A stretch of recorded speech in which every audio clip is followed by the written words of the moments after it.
Welcome to EuropeChats. Today we will look at one key aspect of the European Council's functioning, the conclusions issued at the end of each meeting. We will try to understand how they have evolved, what their key purpose is, and how they come about. At the end of this talk, we will also suggest some recommendations on how to best write and read European Council conclusions. Jim Claus steps as Secretary General and former Director General at the General Secretariat of the Council of the European Union. He was involved in the preparation of European Council conclusions for almost 2 decades and is therefore best placed to be our guide. Hello, Jim. Hello, Miriam. European Council conclusions elicit huge media interest. Each European summit is attended by hundreds of journalists. What key purpose do European Council conclusions serve, and why are they important? Miriam, I should maybe start by saying a word about the European Council as such. Unlike the other institutions in our system, the European Council was not created by the treaties. It created itself in the 60s and 70s as the European Community, as it was called at the time, developed. The heads of state and government considered that they were the only ones who didn't have a formal role in this. The ministers were working in the council, but the heads of state and government didn't meet. So they decided they wanted to get involved in this. And in 1974, President Giscard convened a summit of the leaders. He asked them to meet regularly, at least 3 or 4 times a year, and they decided those meetings would be prepared. If you've done that, you have de facto created an institution.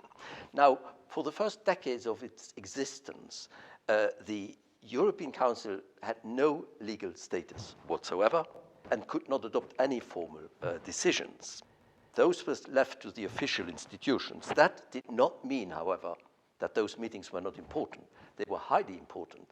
Why? Because after each meeting, the heads of state or government would adopt presidency conclusions by consensus, where they stated which direction the Union should take and what should be done.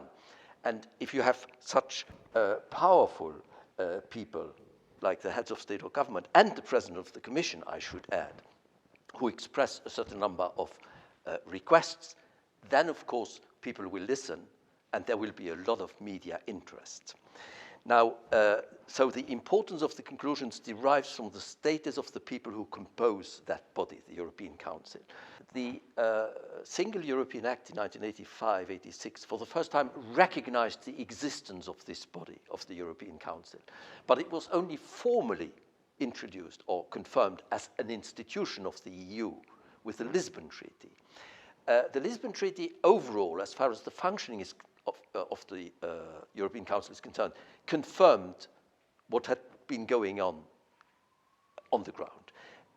It introduced 2 changes. The first change was that it would no longer be the rotating presidency which chaired the European Council, but a full-time president. The first one was Mr. Van Rompuy, the second one was Tusk, and the third one was Charles Michel, who is now the president. And at the same time, it was decided that the leaders would meet alone, without ministers, most of the time. Are European Council conclusions always adopted by consensus? They're practically always adopted by consensus. This is, of course, logical, because European Council meetings were just meetings of national leaders who would sit around a table, discuss issues, and adopt conclusions. There was no legal basis to do this by qualified majority voting.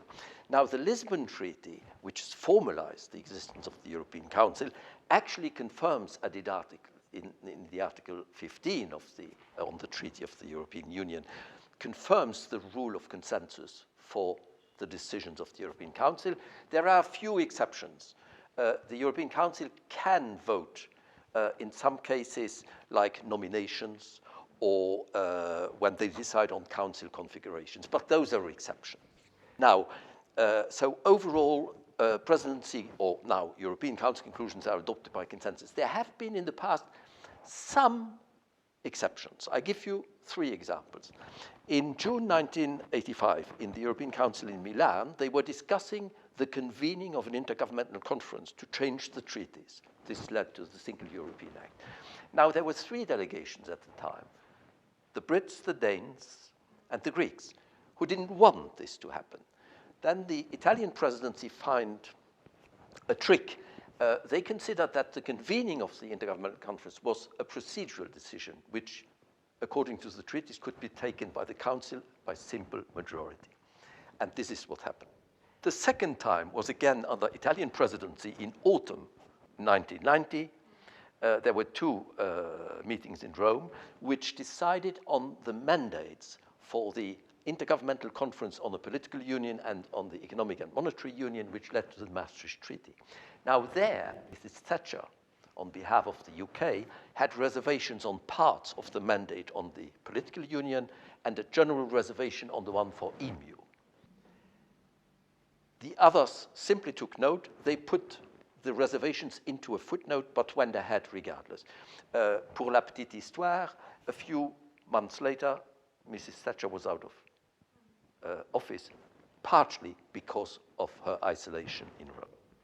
More recently, in December 2019, we had a difficult discussion about whether the EU should go carbon neutral by 2050. The Polish Prime Minister had a problem at the time. He said he could not accept this. So in the conclusions, there is a sentence which says that Poland cannot commit to implement this objective as far as it is concerned, and the European Council will come back to this in June 2020.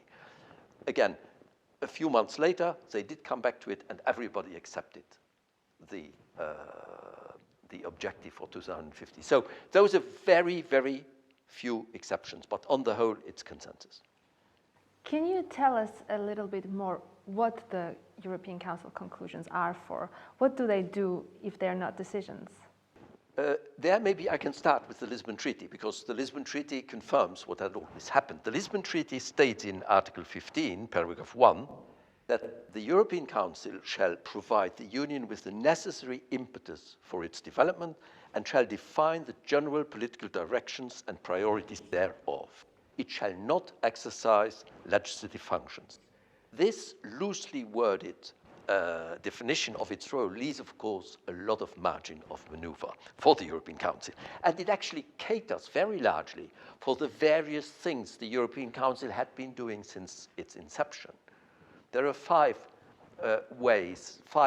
elements which I want to quote here. The first one is, of course, the European Council has always agreed on major decisions shaping the future of the EU. This means, of course, treaty changes. It has always gone via the heads of state and government. Secondly, they have for a long time been setting political orientations, positions on key policies. For instance, in 1985-86, when the Union launched its massive program towards the achievement of a complete single market by 1992. That again happened at that level. Thirdly, and you see this very often when you read the conclusions, the European Council does tasking. It asks the member states or the other institutions to do a certain number of things. Fourthly, the European Council has a habit of commenting on major political developments outside of the EU. You see this, of course, now with the Ukraine crisis and the Russian aggression against Ukraine. It's the European Council which sets out the position of the Union. Already quite early in its functioning, in 1980, they had a very detailed discussion on the Middle East peace process at the time. And they adopted the so-called Venice Declaration in 1980, which was actually groundbreaking because it was the first time that there was a call for the solution of the two states. The fourth area where the European Council intervenes is it reacts to crises. Now, we've seen this, of course, since 2008 on the subprime crisis, migration crisis, Brexit, COVID, and now the Ukraine. It is always at the level of the European Council that the main direction of where we go and the framework for dealing with the problem are being dealt with. Then, of course, those are the core activities. It is true that there are also two other things which I should mention. First of all, there are some horizontal issues like the MFF or climate change, where for political reasons, it's only the heads who can actually decide things. And so they go into quite a lot of detail setting out the agenda. And secondly, there are times when the discussion to find a mandate for the Council to negotiate legislation with the Parliament, when they are blocked. And the only solution is for the European Council to unblock it politically. But aren't the latter examples then in breach of the treaties, actually, when it comes to the role of other institutions? No, I mean, I wouldn't go as far as that. But there are some borderline cases. Now, first, on the MFF, I really don't think it is a problem. Why? First, because the MFF, like the European Council, was not created by the European Council and was actually an agreement among the member states in 1988 for the first time. Later on, it was integrated into the treaty. But the regulation which leads to the MFF is adopted in any way, not by qualified majority, but the unanimity of the Council, and has to be approved by the Parliament. So the fact that this is done at the European Council level is not shocking. Also, let's be very honest, there would not be an MFF if it wasn't for the leaders to decide it. They are the only ones who can sort out the question. The situation is a bit more critical, and the European Parliament criticizes this situation. They are right to some extent when you talk about climate change, because there, in fact, the decision-making is by qualified majority and co-decision with the Parliament. So if the European Council goes too far in detailed prescriptions, the Parliament will say, with this kind of mandate, we have no margin of maneuver to negotiate with the Council. So it is something which you have to look at with a certain degree of common sense. But on the whole, I think what the European Council does is setting the broad framework of decisions. And then, of course, the institutions play their full role. Can you say a bit more about how the European Council conclusions evolved over time? Yes. There have been various developments.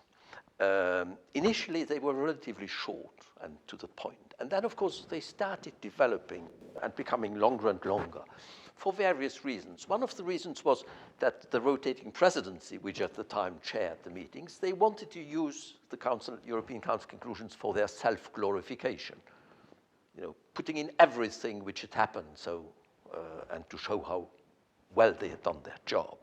The second reason is that as the Union went more into foreign policy, diplomats love long declarations. So we got into the habit of each time going around the world and saying something on every single international issue on the table, which is, of course, slightly artificial and which led to very long conclusions.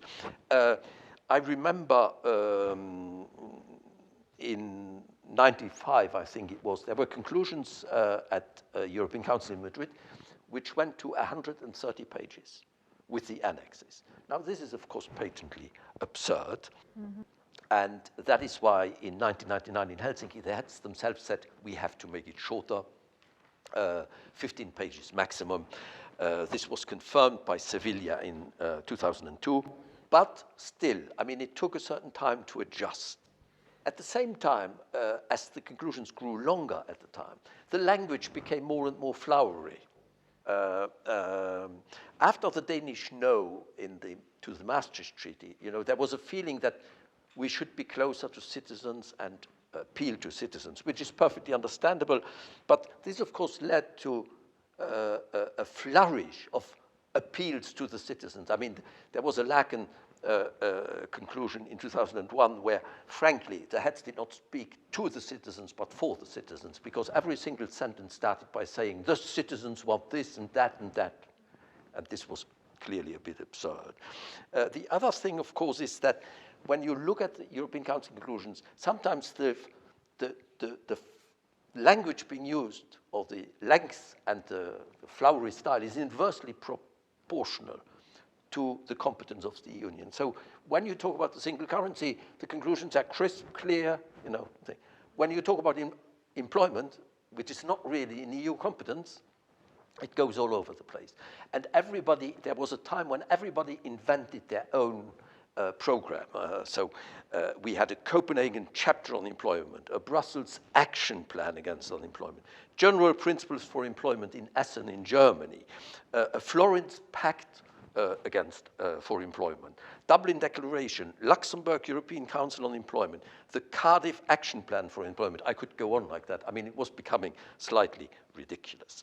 Now, the decision after Sevilla to limit the conclusions pointed in a better direction. And then, of course, with the arrival of a permanent President of the European Council, who doesn't really care whether a decision is taken in June or in July, under which rotating presidency. So that has also taken away the incentive to put in self-glorification parts for the rotating presidency. So now I think the conclusions are much shorter and to the point.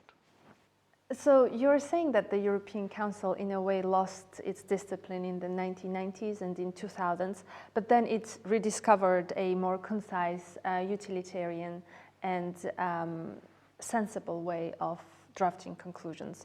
Are they understandable for general public now?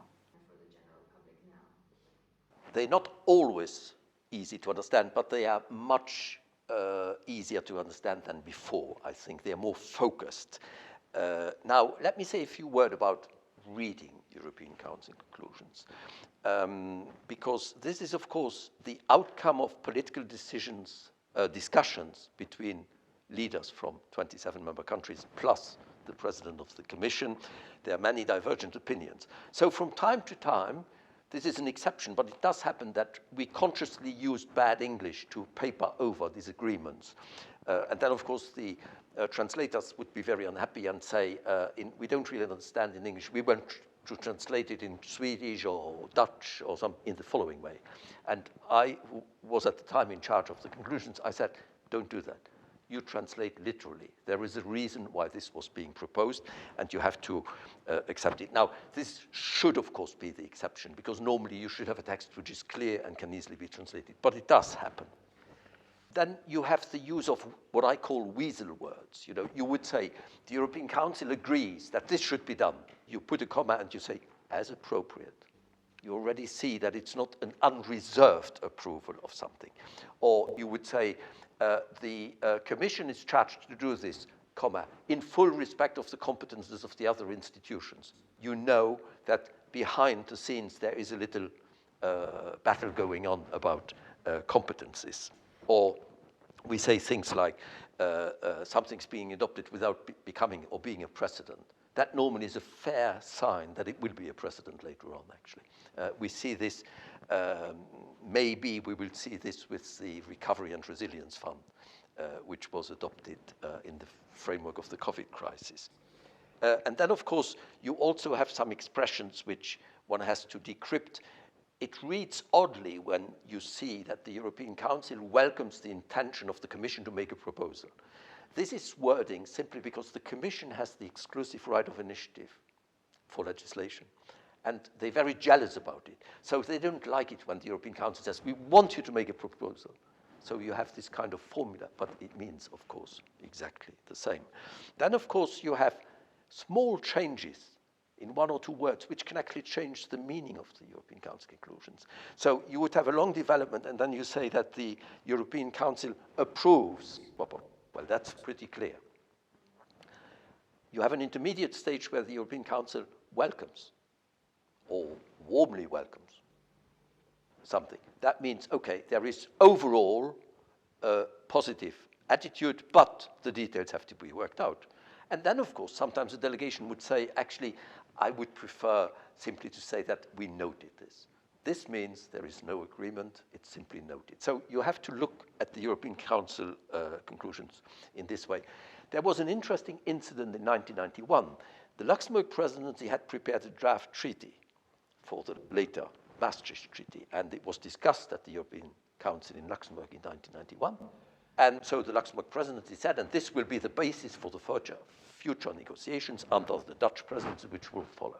Then the Dutch Prime Minister at the time, Mr. Lubbers, said, oh, President, I don't want to make any difficulties, but I think we should just change one word and I'll be happy. Instead of saying this is the basis, it should be a basis.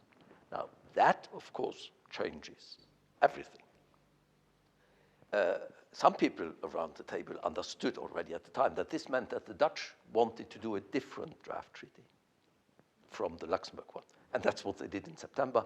There was an outcry, they had to withdraw it. But you see, little, fights around words, they have a certain meaning.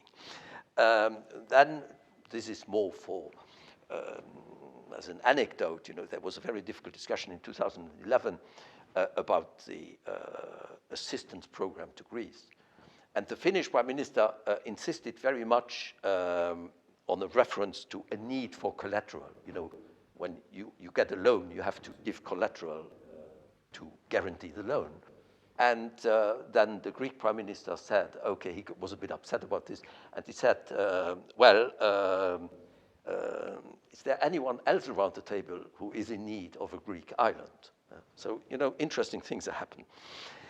In terms of format, I think now the conclusions are more standardized. They are between 4 to 8 or 10 pages. There are exceptions when you have such an important deal as the MFF or the Recovery Fund, but on the whole, we don't exceed the 10 pages. And of course, they now focus much more than before on what is actually being discussed in the room. So if you read the European Council conclusions since 2008, the emphasis was first on the economic problems, then on migration, then on the handling of Brexit, then on COVID, and now on Ukraine. And this is entirely normal. How are the conclusions prepared today? How many revisions does it take? Who prepares the first version? And how long does the process take in general?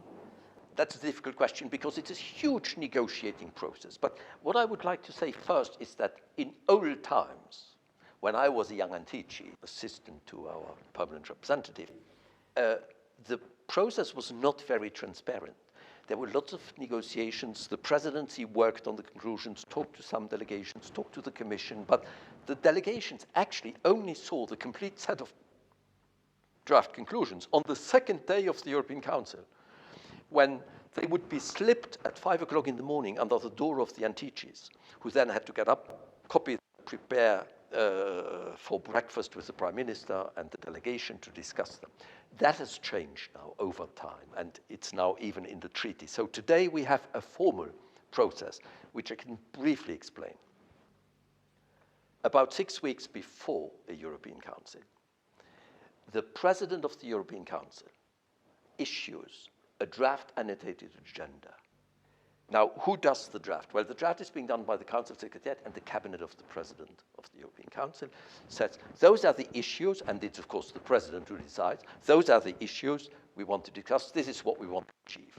But before this is being issued, it is being shared with the Commission, with the rotating presidency, and the EAS for external relations. And they have the possibility to comment. Mm-hmm. And the President, on the basis of their comments, takes its final decision, and then it's issued. Now, this text goes to Coreper, the permanent representatives, and to the General Affairs Council, the Europe ministers, who discuss it in detail. And of course, the Council Secretariat, the Cabinet, we listen very carefully. And then when we prepare the conclusions, we take into account what has been said. About 2 weeks before the European Council, along the same mode, again under the authority of the President of the European Council, there are guidelines which are already more detailed. And sometimes the guidelines are already pre-conclusions, again, being discussed in Coreper.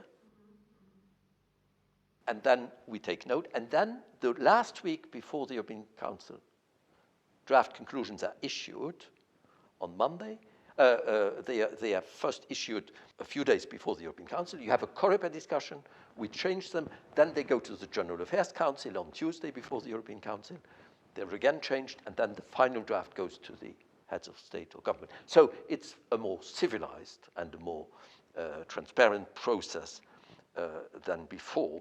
Now, having said all of this, there is, of course, an informal process, because the Union is a huge negotiating machine.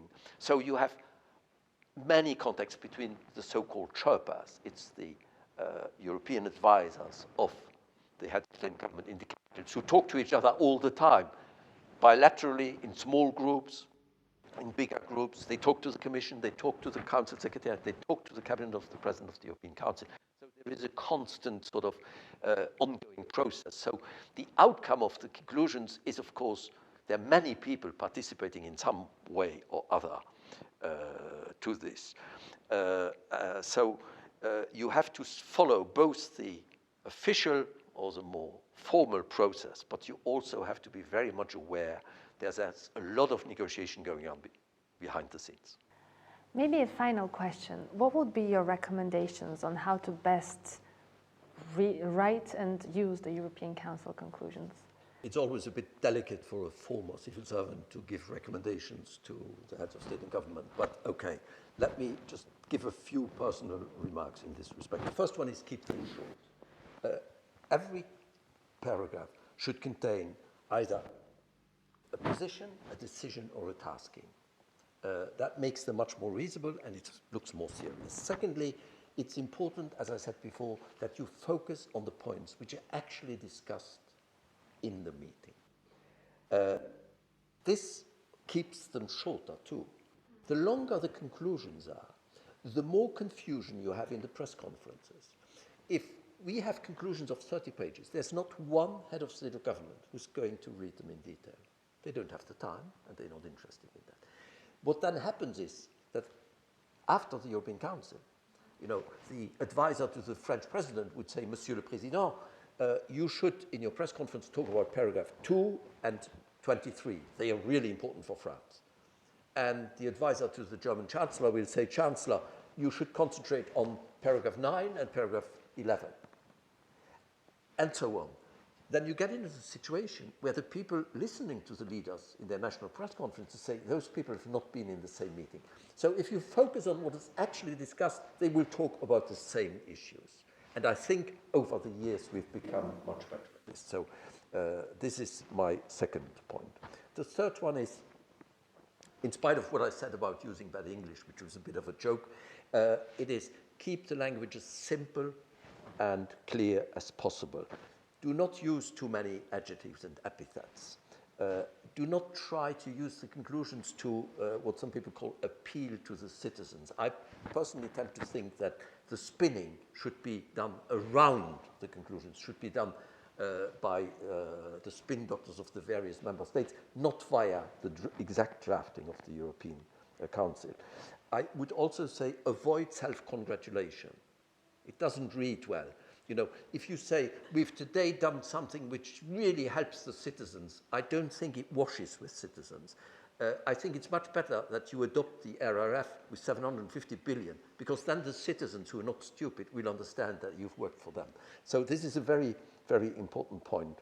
I would, in this respect, say that I had a method when I worked with my team on the European Council conclusions. It's what I call the negativity test.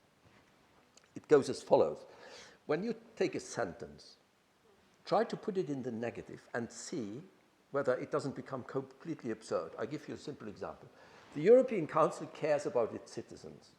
Try to put that in the negative. The European Council doesn't care about its citizens. No one would write anything like that. Well, then you don't need the positive sentence either. The European Union aims at becoming the best economy in the world. This was Lisbon, for instance. Don't write this, because you would never say that we're not aiming to become the best. Then you don't have to say this kind of thing. So keep the language clear, simple, understandable. Then I would say a fourth point, be reasonably honest. Now, from time to time, you have to paper over disagreements. But if you do it systematically, you will lose credibility.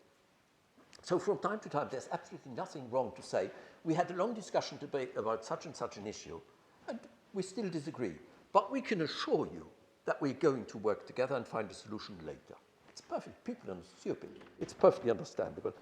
And my last point is not directly linked to the conclusion, the drafting of it, or the conclusions themselves. It is about the follow-up.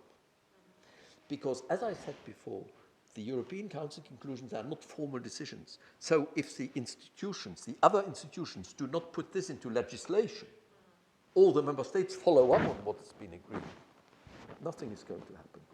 So in that respect, over the last years, a lot of progress has been made. For instance, now, just to give you one example, after each European Council, the Council Secretariat, after having consulted the Commission, the rotating presidency, and the EAS, would do a factual paper saying who should do what and when. And this is then discussed in COREPER, so that there is a joint ownership of the conclusions, so that we do not promise things which are not going to happen. And again, I must say personally that over the years, we have done a lot of progress. Let me end with an appeal to people who watch this, who presumably are interested in the European Union, I think I can only advise them to regularly follow the European Council conclusions, to read them and to try to understand them, because they tell you what makes the leaders tick, what makes the institutions work, where they are, and in which direction they want to go. Thank you so much for these insights, Jim. And thank you all for watching. TEPSA regularly publishes its analysis of European Council conclusions. If you're interested, please check our website on tepsa.eu. See you next time.